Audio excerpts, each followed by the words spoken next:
Bonjour tout le monde, retour du format des trésors cachés, ce format où on déroule les décennies en s'attardant sur ces films un peu oubliés, des films qui ont peut-être croisé votre chemin, voire même bercé votre jeunesse, mais qui sont pas rentrés dans la postérité. On a déjà fait, les années 80, 90, 2000, mais faut pas oublier les années, la décennie 2010, qui ont quand même apporté leur lot de bouleversements. Je veux dire, de la révolution Mad Max Fury Road à l'émergence du nouveau maître du blockbuster, c'est-à-dire Christopher Nolan, de Shutter Island au Citizen Kane de son époque, j'ai nommé The Social Network. Les années 2010, elles sont quand même remplies de films cultes, mais aussi de films un peu moins connus, mais qui méritent autant d'être découverts ou redécouverts. Et dans cette vidéo, j'ai sélectionné 5 films de la décennie 2010 qui ont peut-être croisé votre jeunesse, mais qui sont pas devenus des classiques. Retour sur ces trésors cachés des années 2010.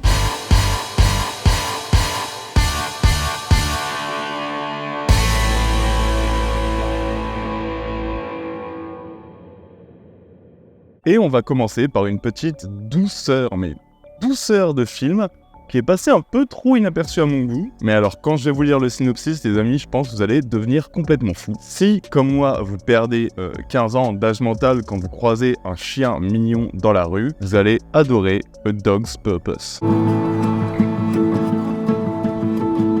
On va suivre le petit Ethan, 8 ans, c'est un gamin qui, en 1962, adopte un petit chiot, Bailey. Ils nouent des liens très forts, ils grandissent ensemble jusqu'au jour où, devenu vieux, Bailey arrive à la fin de sa vie. Sauf qu'il se voit réincarné tour à tour en différentes races de chiens et il va vivre 1000 vies comme berger allemand sauveteur ou comme labrador ou comme chien de compagnie. Et parmi ces 1000 vies, toujours un seul but, retrouver son ancien maître. Retrouver Ethan, et on est d'accord que c'est juste hyper mignon comme idée de film. Je veux dire, quiconque comme moi a vécu la mort d'un animal de compagnie avec lequel il a grandi ne peut qu'adorer l'idée. Adorer ce concept selon lequel son ami serait toujours là quelque part dans le monde et chercherait à nous retrouver. Et je veux dire, à partir de cette idée absolument géniale, le film se dévoile être un pur feel-good movie qui a énormément de qualité, qui a l'intelligence de ne pas reposer que sur son concept et qui se dévoile juste comme étant vraiment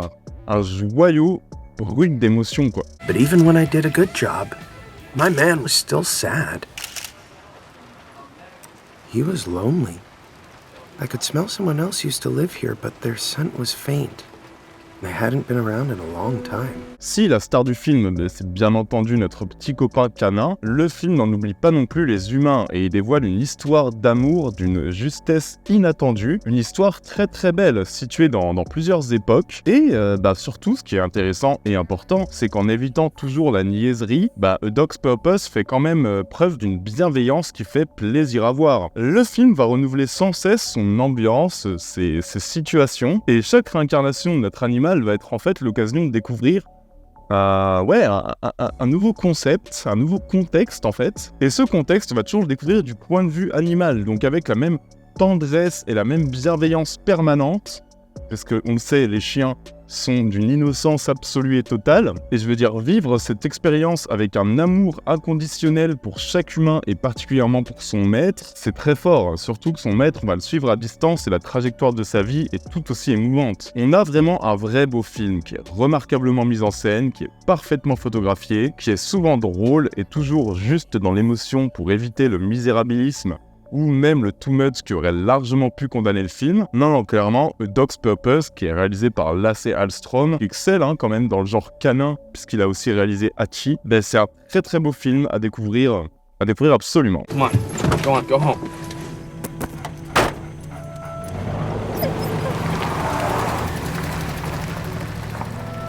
Humans are complicated. They do things dogs can't understand. Like leave. Bon, le deuxième film, je l'adore aussi. Vous savez que le genre du teen movie, c'est quand même un genre que j'affectionne particulièrement. Enfin, même que j'adore, c'est pas loin d'être mon genre préféré. Parmi eux, il y a quand même des références un peu connues de tous. Mais il y en a qu'on a un peu trop vite mis de côté, et ça me dépasse qu'en France, il soit si peu connu, parce qu'on parle quand même d'un film réalisé par le réalisateur de It Follows, ou de Under the Silver Lake, qui aurait eu complètement sa place aussi dans cette chronique. Réalisé par David Robert Mitchell, je vais vous parler de The Myth of the American Sleepover. Premier long métrage d'un cinéaste que vraiment j'adore. Ce film, c'est quand même une petite déconstruction des teen movies et des codes un peu fantasmés par Hollywood, des soirées étudiantes américaines, qui sont quand même souvent bien loin de la réalité. Ici, on est plutôt sur une vibe qui m'a rappelé un peu le superbe Dazed and Confused de Richard Linklater. Le pitch, il est typique, c'est une dernière nuit d'été pour 4 adolescents en quête d'avenir et de sens. 4 adolescents qui vont se croiser, s'aimer, se désirer, flirter gentiment, s'apprivoiser. Et vous voyez, en fait, c'est exactement le genre de pitch que j'adore dans les teen movies. Il n'y a pas besoin d'aller plus loin, il n'y a pas besoin d'introduire de force 1000 péripéties. Le propre de cet âge-là, c'est juste qu'on navigue toujours en pleine incertitude et qu'on ne demande à vivre bien souvent que des aventures qui n'arrivent en fait jamais. Et entre nostalgie et promesse d'avenir, clairement, le film déploie une ambiance nocturne magnifique et il jette un regard vraiment très juste sur l'adolescence et sur chacun de ses personnages. Rob, right? Don't yell for my mom, you're gonna be in a lot of trouble. Parce que comme je l'ai dit, David Robert Mitchell, il embrasse un peu les codes des teen movies et de la comédie romantique américaine un peu classique pour mieux les pirater et mieux s'en détourner en fait. Il va vers quelque chose de largement plus authentique, mais quelque chose qui nous rappellera aussi beaucoup plus notre adolescence en fait. Je veux dire, il y a des situations dans ce film qu'on a tous vécues. Les échecs qui sont assez nombreux, la réalité qui est en décalage avec les ambitions de chacun. Dans un film américain classique, ouais, ces deux adolescents, ils auraient fini par s'embrasser. Mais dans la vraie vie, parfois, on refuse un baiser ou on refuse de suivre cette fille sans trop savoir pourquoi. Et c'est ces fragments de vie, de pulsions adolescentes, d'hésitations adolescentes, que décide vraiment de nous montrer le cinéaste dans son film. Tout, et y compris la direction d'acteur, il est un peu poussé de manière à être maladroit, timide, voire même contradictoire. Et pour moi, c'est comme ça qu'il faut filmer l'adolescence. Porté par une mise en scène discrète, élégante, qui laisse la part belle aux hésitations de ces jeunes comédiens. Porté aussi par une écriture qui n'est jamais envahissante et par une délicieuse ambiance de nuit d'été où tout semble possible et où les fantasmes pourraient bien prendre vie, mais finalement n'arrivent jamais. The Myth of the American Sleepover, c'est un premier film et c'est vraiment la naissance d'un grand cinéaste dont je suis la carrière vraiment avec. Vraiment, j'adore ces films et c'est aussi un excellent film à découvrir. Have you ever breathed through another person before? What are you talking about? Breathing, not kissing. Bon, on a bien rigolé avec les gentils ados et les gentils dogos, on s'est bien marré. Bon, allez les gars, je vous amène en Corée du Sud. Je vais vous calmer bien vite, là on est sur de la grosse action bien sale. Un film qui s'appelle, je m'excuse d'avance pour la prononciation parce que ça va être terrible, Highway, A Monster Boy.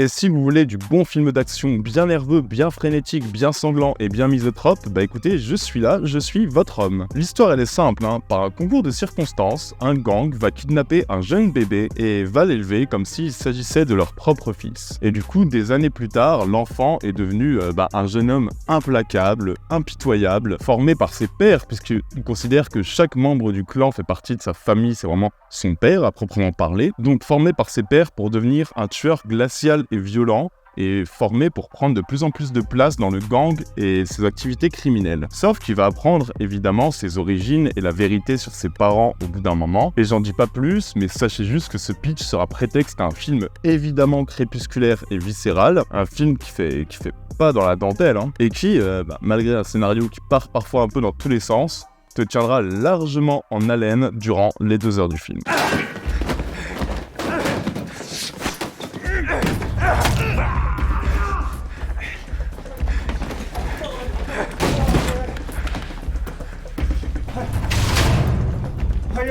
Bon, l'intérêt principal, c'est bien évidemment l'action, la vengeance, les dilemmes moraux de ce gamin qui a été formé pour être un tueur par ses 7 pères différents et qui est pris dans une spirale qui va combattre autant qu'il va la créer, autant qu'il va l'alimenter en fait. Et vous le voyez bien rien qu'aux images, j'ai quand même une énorme variété dans les combats, il y a des gunfights, il y a des courses-poursuites, il y a des tracks à plus grande échelle entre le gang et les flics, avec une action qui est toujours lisible, un découpage très précis, des chorégraphies parfaitement respectées et parfaitement mises en scène. Clairement, sur ce point, c'est un bonheur de voir l'action filmée avec tant de maîtrise, et j'ai même envie de dire que ça peut donner donner quelques cours à un certain John Wick. Et le film, s'il n'est pas dénué de défauts, c'est quand même un film sacrément généreux, c'est le moins qu'on puisse dire. Parfois même un peu trop, parce que c'est un film qui veut absolument pas qu'on s'ennuie. Et je veux dire, ça marche, les 2 heures, elles passent très vite. Mais au prix de quelques rebondissements ou scènes d'action, un petit peu parfois too much dans leur déroulé. Parfois un peu too much dans les enchaînements, parfois un peu too much dans la violence un peu gratuite. Mais pour quiconque cherche un thriller brutal, viscéral, comme les Coréens savent si bien le faire, clairement, vous avez trouvé votre film. Et même si vous cherchez un film d'action bien viril, bien idéal pour un dimanche soir, ça fera complètement la blague.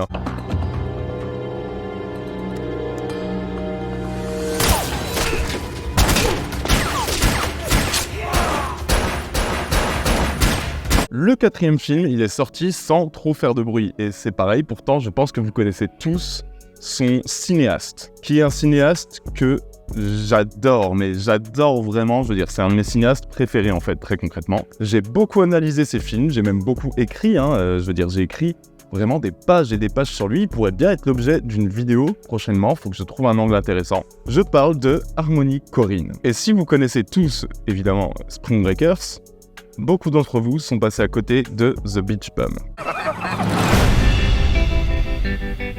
Et en quelques plans, pourtant, vous comprenez tout de suite qu'on est totalement dans l'esprit de Spring Breakers en termes de mise en scène, photographie, montage, et clairement, ça, c'est pas pour me déplaire, parce que j'adore le Harmony Korine qui colle au début de sa carrière, notamment au dogme créé par Lars von Trier et Winterberg, mais j'aime aussi beaucoup cette nouvelle facette qui nous montre depuis quelques films, la facette du Harmony Korine, amoureux de Terrence Malick et de Gaspard Noé, qui a une photographie hyper stylisée et qui s'en sert pour créer une poésie. Et The Beach Bum, c'est exactement ça. Et c'est donc Matthew McConaughey qui joue un gamin un peu poète, un petit loser qui rêve de liberté, qui est exactement en fait une continuité de James Franco dans Spring Breakers. Et on découvre son univers de marginal, autour duquel va graviter entre autres Zac Efron, Snoop Dogg, Jonah Hill, qui jouent des personnages tous plus tarés les uns que les autres, dans un faux film de gangster qui se révèle en fait vite être en fait une simple étude de tout ce que la société décrit comme vicieux, et qui est ici filmé avec un sens de l'esthétisme et une sorte d'amour profond pour ces freaks, qui caractérise le cinéma de Harmony Korine. Moondog, be careful. This here, I can't even explain it, man. It's sort of kind of like hallucinogenic.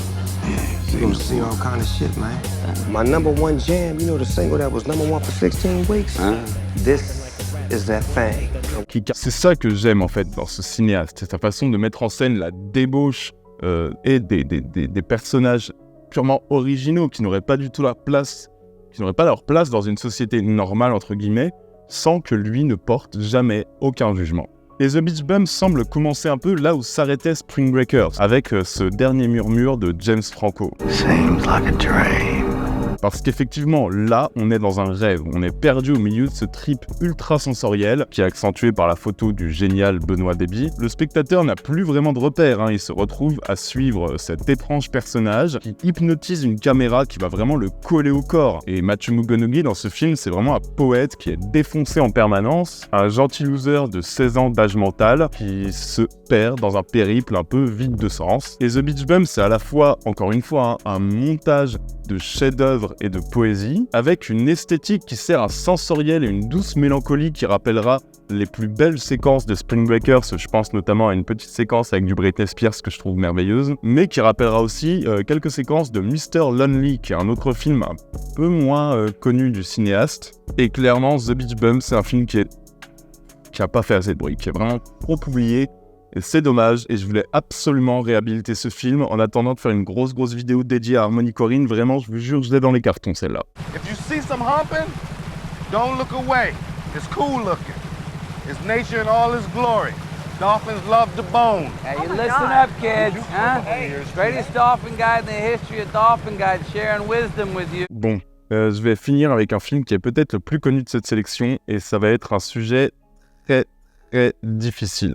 Donc je mets un warning, si vous êtes sensible aux images un petit peu chocs, faites attention et considérez qu'en fait il n'y a que 4 films dans cette vidéo. Le 5e est un film assez dur. Tourné avec 30 000 € et l'un des films les plus durs que j'ai pu voir de ma vie. Un film sous forme de docu-fiction qui est inspiré d'une histoire terrifiante et qui s'appelle Megan is Missing.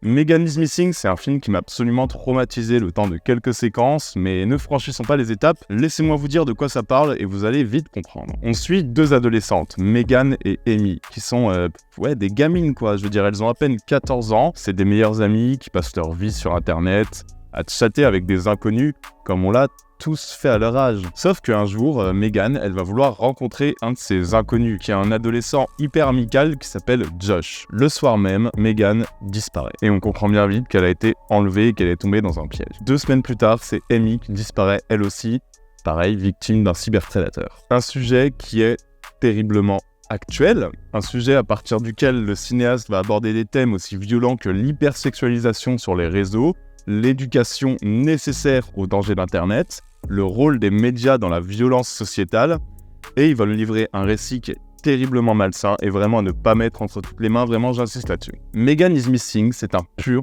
film d'horreur qui regorge de scènes qui vous marqueront un long moment. Basé sur un procédé qui mêle plusieurs sources vidéo, donc comme je l'ai dit, un peu comme un docu-fiction, il s'inscrit vraiment dans le réel. C'est pas un torture porn à la Hostel ou à la Saw, quoi. Il distille des premières minutes un malaise qui mène à cette explosion de violence envers 2 gamines, d'une scène d'enlèvement glaçante, à un final qui est, les 25 dernières minutes, je vais en reparler, mais c'est tellement morbide. Et les thématiques sont nombreuses, parce qu'il y a vraiment la responsabilité des médias, il y a l'inattention des parents, et ces thématiques, elles passent par des choses intelligentes, elles passent par une réalisation bien pensée, puisque cette réalisation met en évidence des comportements qu'on a en fait tous. Une webcam allumée pendant qu'on chatte, qui donne des indices sur l'endroit où on vit, des phrases un peu trop évocatrices, voire même parfois un peu pour aguicher, un peu sexuel, qu'on lance tous comme ça pour plaire par ego parce qu'on a 15 ans et que ça n'a pas de conséquences. Et en fait, d'un coup, le film nous balance les conséquences que ça peut avoir. Jusqu'à ces 25 dernières minutes qui sont parmi les plus violentes que j'ai pu voir. Et vraiment, j'insiste, Megan is Missing, c'est un trauma à lui tout seul de par son réalisme atroce. Et alors, je le précise, vous n'aurez aucun plaisir à voir Megan is Missing. Et pourtant, vous serez probablement hypnotisé, comme vous l'avez été devant un salaud, ou comme vous avez pu l'être devant d'autres films d'horreur qui s'inscrivent dans un contexte réalisme et qui du coup nous semblent profondément nécessaire, et c'est peut-être là le seul moyen où on peut parler d'un film nécessaire. Aucun plaisir, ouais, mais c'est un film éducatif, c'est un film pour faire prendre conscience en fait. C'est un film porté par 2 actrices impressionnantes et un sujet terrible traité à bras-le-corps et sans aucune concession. Ouais, Megan is Missing, c'est un des rares films dont on puisse dire qu'il soit nécessaire, je le répète, je le répéterai jamais assez. Un grand film pour public averti, mais aussi un de mes plus grands chocs en vrai depuis les années 2010, malheureusement toujours aussi vrai et impactant depuis les 15 ans qui précèdent sa sortie. So, alone at last. So, you still want to meet up and do something? Sure, where? I don't know, why don't we meet behind the diner in like 20 minutes? Behind the diner. How romantic. Voilà, difficile d'enchaîner après ça, mais bon. Megan is Missing, faites très attention, je le répète. Sinon, les amis, j'espère que cette vidéo vous aura plu et vous aura permis de découvrir des pépites méconnues. Vous savez que ce format, je peux le continuer. De toute façon, je le continuerai sur plein d'autres idées, que ce soit des genres ou encore des décennies différentes, à voir. On a un petit Tipeee qui nous permet de faire ce genre de vidéo même vraiment travailler en vrai, qui nécessite beaucoup de travail de recherche. Et de sortir 2 vidéos comme ça par semaine, donc n'importe quel petit don aide énormément et soutient beaucoup la chaîne. N'oubliez pas non plus de vous abonner pour ne rien rater, la prochaine vidéo sort dans quelques jours. D'ici là les amis, je vous dis prenez soin de vous et n'oubliez pas que vous êtes les meilleurs. Ciao à tous, bisous.